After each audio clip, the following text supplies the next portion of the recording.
The average puppy buyer thinks the cheapest puppies is the best deal. That's because they think that all dogs are the same, just with a different skin. So choosing the lowest price makes them feel like they're getting the best deal. For example, a buyer might see two puppies on Puppy Finder, one is $800, one is $3,000, and go with the $800 puppy and assume the cheaper one is a better deal simply because it saves more money up front. But the truth is, a responsibly bred puppy is expensive to produce. We've talked to hundreds of breeders who operate at the absolute bare minimum. We're talking Costco food, and they still need to charge around $3,200 a puppy just to break even when everything goes right. So when a puppy is priced far below that, something is really missing. Like there is a corner being cut, or they're working out of charity. They're coming out of pocket, which means that their focus is not on the puppy, and they're bringing money in from other sources in order to try to keep everything together.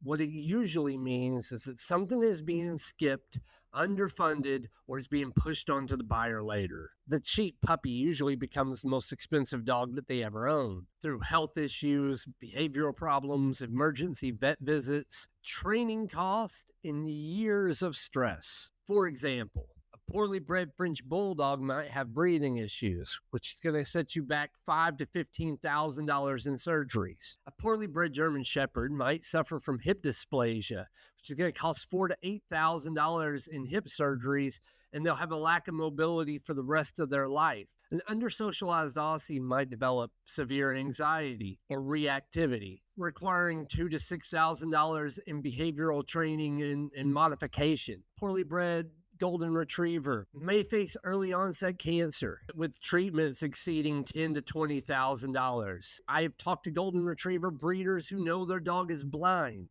Imagine finding out that your Golden Retriever puppy is blind when it's 2 years old and you're already in love. A cheap lab without proper temperament selection in the pairing may cause you to buy a puppy that has destructive tendencies that costs thousands of dollars in damage and training. And emergency vet visits for things like parvo and unvaccinated puppies can cost you $2,000 to $7,000 in just a couple of days. And beyond money, you face years of stress from managing chronic health conditions, behavioral struggles, and emotional drain from watching your dog suffer. What should happen is the buyer should stop shopping for price first and start asking what the price actually includes, like health testing. Does the breeder know what to expect based on the pedigree? What kind of prenatal care does the breeder conduct?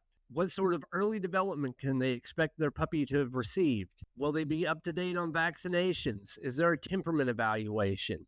Is there a contract, guarantees, and is there ongoing breeder support? Real quick, I believe in fixing problems from the inside. I help breeders calculate the real cost of producing a litter. I help them raise their standards, actually document the value that they provide, and clearly explain why their puppies are priced the way they are. By walking through their numbers and the work behind each litter, we help breeders explain their pricing in a way that makes sense so the buyers can see the difference instead of just comparing price tags. What is one thing you wish you would have checked before buying your last dog?